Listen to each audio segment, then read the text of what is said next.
Jangan lupa ya subscribe pada channel ini, teman-teman. Klik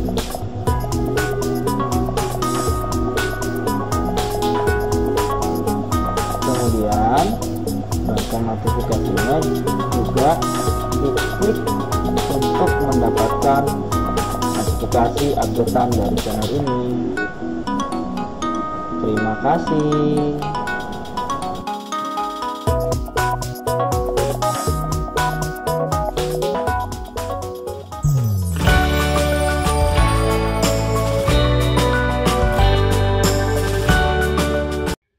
Selamat pagi semuanya. Iya.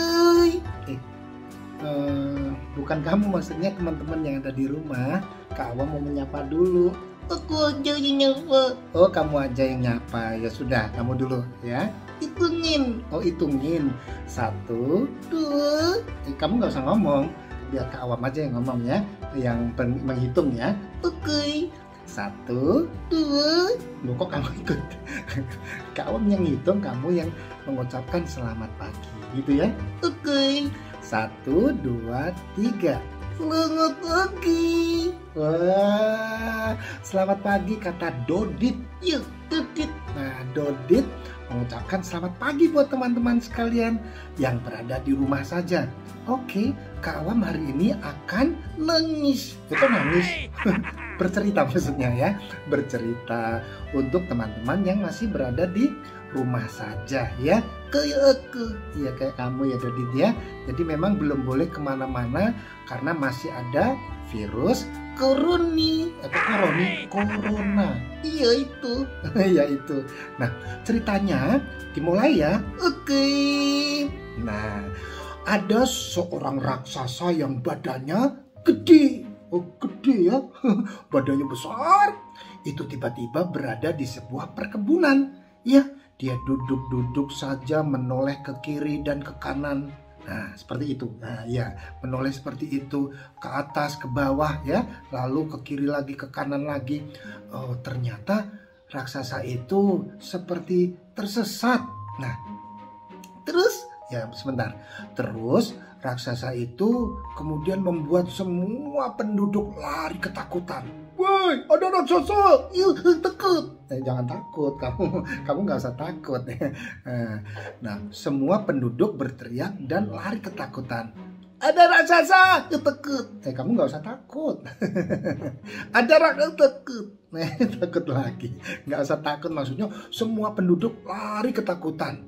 Wah, kemudian membuat Baginda Raja marah. Gimana marahnya? Begini marahnya. Hai semua, oh pangeran-pangeranku yang gagah berani, itu ada raksasa yang menakut-nakutin. Iya, aku takut. Ya, kamu nggak usah takut, maksudnya penduduk yang takut. Terus? Nah, terus pangeran-pangeran pun kemudian menaikin kuda untuk mengusir raksasa itu. Terus raksasanya pergi. Belum, naik kuda.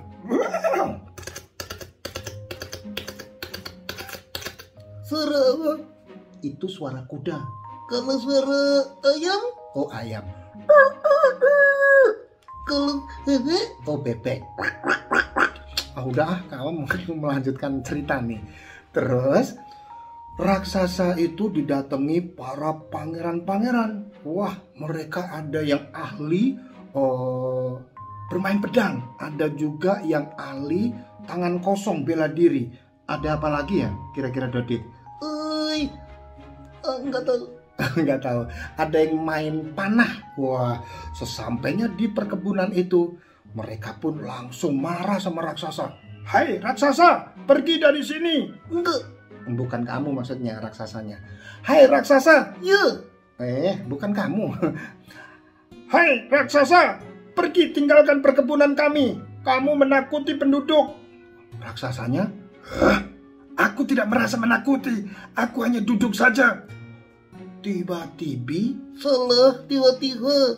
ya tiba-tiba pangeran-pangeran itu mengeluarkan senjata-senjatanya. Ada yang menggunakan pedang lalu bertempur dengan raksasa itu, dengan panah lalu dengan tangan kosong. Tapi raksasa itu tidak dikalahkan. Terus yang kalah? Pangeran-pangeran itu kalah dan kembali pulang, berlari, bahkan kuda-kudanya saja lari ketakutan. Wih, gimana suara kuda? Oh, suara kuda. Wow.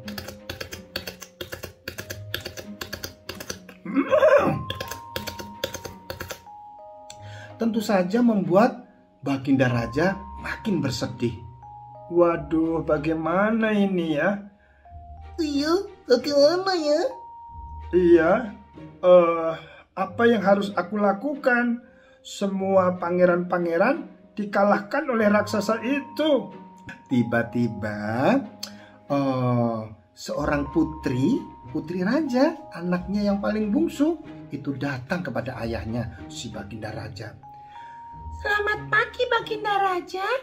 Bolehkah aku saja yang menemui raksasa? Kamu kan masih kecil dan kamu belum pernah belajar keluar, belum pernah bertempur, belum pernah punya pengalaman. Tapi kan aku udah belajar. Ya, belajarnya di rumah. Sang putri belajarnya di rumah ya, Kak? Iya, putri belajarnya di rumah bersama gurunya.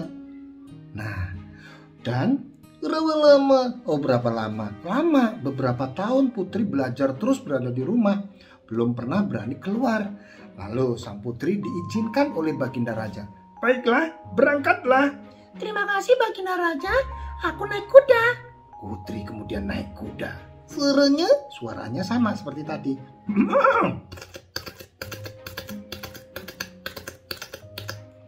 Sampailah sang putri yang bernama Putri Delima. Siapa? Delima. Delima. Ya, sampai di perkebunan itu. Sang putri kemudian turun dari kudanya dan mengucapkan salam serta tersenyum. Selamat pagi, raksasa. Ya, Dia hanya selamat pagi, tidak menyerang. nah, benar, sang putri tidak menyerang, hanya mengucapkan selamat pagi dan tersenyum. Raksasa heran. Biasanya yang datang menyerang aku, kok kamu mengucapkan selamat pagi? Coba ulangin.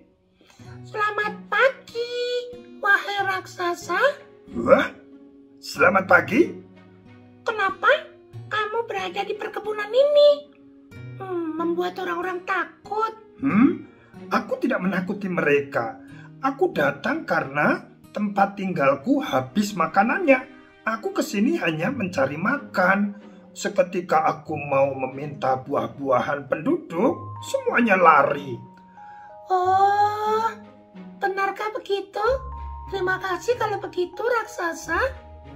Raksasanya kemudian ikut tersenyum bersama sang putri Delima. Lalu sang putri mengajak si raksasa untuk datang ke istana.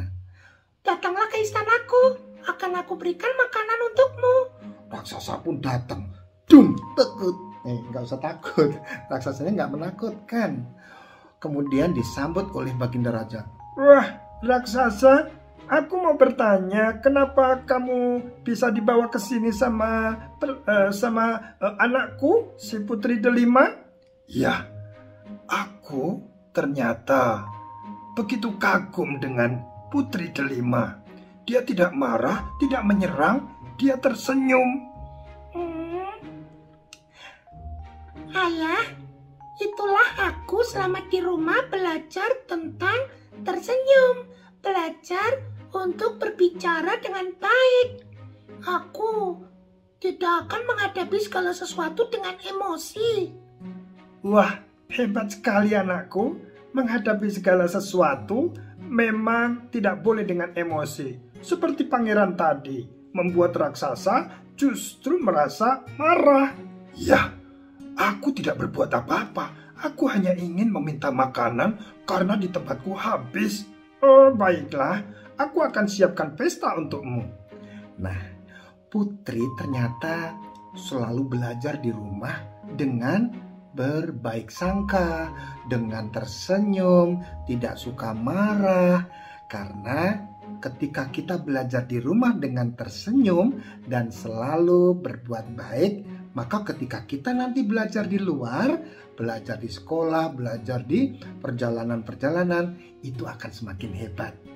Oh, jadi ceritanya gitu. Iya, apa? Kamu masih ingat nggak? Ya ingatlah, Sang Putri menghadapi dengan senyum.